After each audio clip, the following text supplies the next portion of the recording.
Es una valoración que yo creo que no tiene ningún tipo de relevancia por dos cuestiones. En primer lugar, por una cuestión de tipo cualitativo.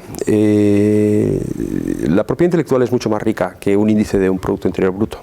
Entre otras cosas porque una gran parte de la propiedad intelectual no está dentro de ese Producto Interior Bruto. Por ejemplo, la Wikipedia no está, porque la Wikipedia no produce transacciones de tipo económico. Sin embargo, la Wikipedia es poderosísima. En segundo lugar, los protocolos de Internet. Los protocolos de Internet, que son la riqueza mayor de la propiedad intelectual, no están dentro de ese Producto Interior Bruto. Y luego, en segundo lugar, por una cuestión de tipo cuantitativo. Cuantitativamente, ese 4% del Producto Interior Bruto lo que nos está reflejando es un porcentaje de qué. El 4% es mucho, el 4% es poco. Realmente la propiedad intelectual es mucho más importante por muchas otras razones. Y no nos olvidemos que dentro de ese 4% con lo que nos encontramos es muy relevante ver los índices estadísticos que hay en el Ministerio de Cultura, porque ese 4% lo que tienen es el fútbol, los toros, tiene toda la obra de Belén Esteban, toda la porquería basura de cultura que se hace, todo eso está también dentro de ese 4% del PIB. Las antenas parabólicas también están dentro de ese 4% del PIB que dicen que es de la cultura, los cables de los ordenadores, los propios ordenadores, o sea que el 4% del PIB es una construcción artificial de la relevancia de la propiedad intelectual. La cultura, la propiedad intelectual libre, todo el campus académico, todo lo que hace la academia, todo lo que produce la ciencia y la investigación, todo el open access no está dentro de ese 4% del PIB y es muchísimo más importante que ese 4% del PIB. De todas maneras, valorar un objeto en función de su importancia del PIB significa una imbecilidad por parte de quien lo valora. Las cosas no son importantes porque estén o no dentro del PIB, son importantes por otro tipo de cuestiones. La lluvia no está en el PIB, que un país sea letrado o iletrado no está en el PIB, y ya cuando se creó el PIB en los años 30, el propio creador del PIB dijo que el PIB lo único que medía era determinado tipo de índices, pero que la valoración real, la importancia de los países no se mide por el índice del PIB. Bien, las labores de las entidades de gestión, que en un principio fueron unas labores importantes para la propiedad intelectual en nuestro país debido a la indecencia en la cual se mueven nuestros gestores, lo que está haciendo cada día es tener una importancia más con respecto a lo que es el engaño a los propios autores y el desvalor que se está produciendo en las obras de los autores. Por ejemplo, es verdaderamente vergonzoso que Cedro lo que intente aplicar es a las universidades una tarifa plana para la utilización de los campos virtuales. Cuando toda la jurisprudencia lo que establece es que, y cuando por supuesto el sentido común lo que nos dice es que los autores hay que retribuirles por su trabajo y por tanto por la efectiva gestión, o por la efectiva, utilización de sus obras, resulta que Cedro lo que quiere es aplicar una tarifa plana porque de esa manera evita tener que pagarle a cada autor lo suyo. Cedro, no nos olvidemos que también sus normas de reparto lo que hace es con pagar a las editoriales, ya con eso lo ha resuelto. Entonces Cedro, que tendría que ser una entidad que estuviera defendiendo a los autores, es una entidad en la que confluyen los autores y los editores, que son grupos de personas con intereses totalmente contrapuestos. Los campos virtuales lo que permiten es la identificación perfecta de la obra.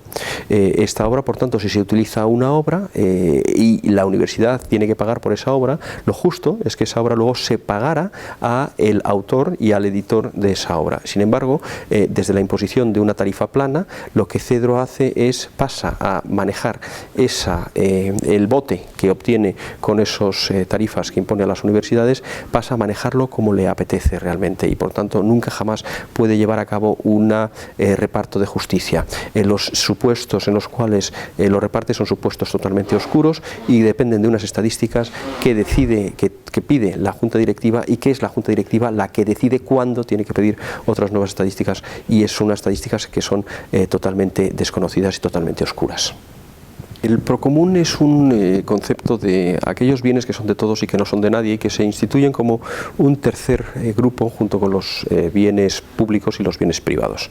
Ya existen desde tiempos inmemoriales, pero con la existencia ahora del conocimiento compartido por parte de todo el mundo traen una nueva significación. Por ejemplo, uno de los grandes procomunes que se ha formado, porque no es un bien público ni tampoco es un bien privado, es los protocolos de Internet. Estos protocolos de Internet tampoco están dentro del Producto Interior Bruto, y son un conjunto de unos 7.800 documentos que han sido creados por ingenieros y por personas técnicas que han donado el valor a la humanidad. Son objetos de propiedad intelectual, es lo que más riqueza ha generado dentro de la propiedad intelectual podríamos decir, de los últimos 30, 40, 50 años, y el procomún digital que genera este tipo de objetos precisamente es Internet, que es lo que todos podemos utilizar y nadie se puede apropiar de ello.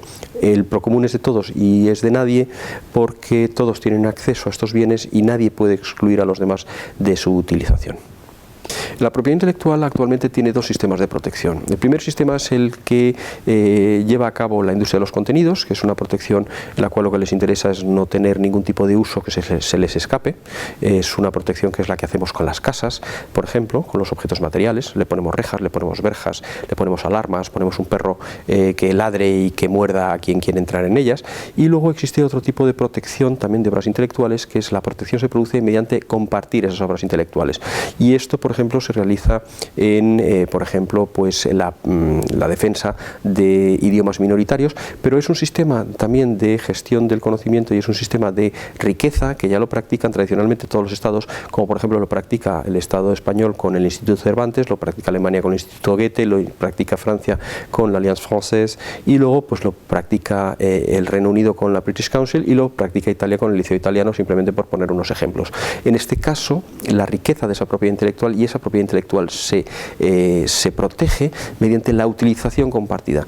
Otro ejemplo tonto, otro ejemplo que también es válido, sería la protección del lince ibérico. Para proteger el lince ibérico, el ADN del lince ibérico, estos objetos, lo que nosotros utilizamos es una mayor clonación y establecer espacios de reproducibilidad, espacios de clonación, espacios, entornos ecológicos donde se pueda reproducir esto.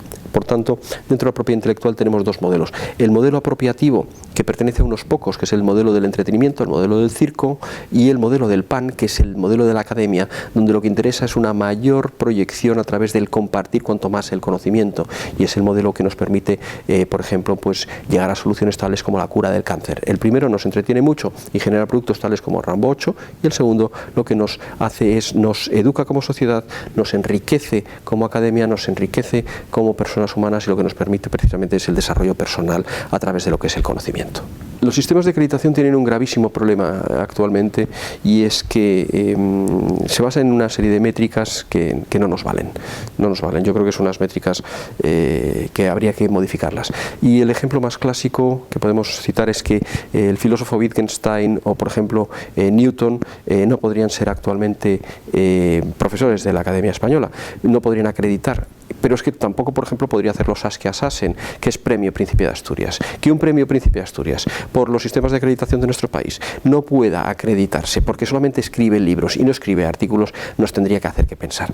El problema, además, que tiene la ANECA es que no favorece en absoluto los sistemas de publicación en abierto. Los sistemas de impacto, que son los que pueden acreditarse, son los sistemas de impacto que no son ajenos y que además no favorecen en modo alguno la transmisión del conocimiento. Lo que favorecen es que exista ya un cúmulo de profesores que lo único que hacen es única y exclusivamente comparten su producción o lo que hacen es orientan su producción hacia todos aquellos productos que puedan anecar. Claro, esto lo que nos está generando es un empobrecimiento de la academia bastante importante, pero para mí los datos son esos. Ni Wittgenstein, ni Newton, ni Saskia Sassen podrían acreditar en la ANECA. Eso ya significaría que lo que tendríamos que hacer es cambiar la ANECA de arriba abajo.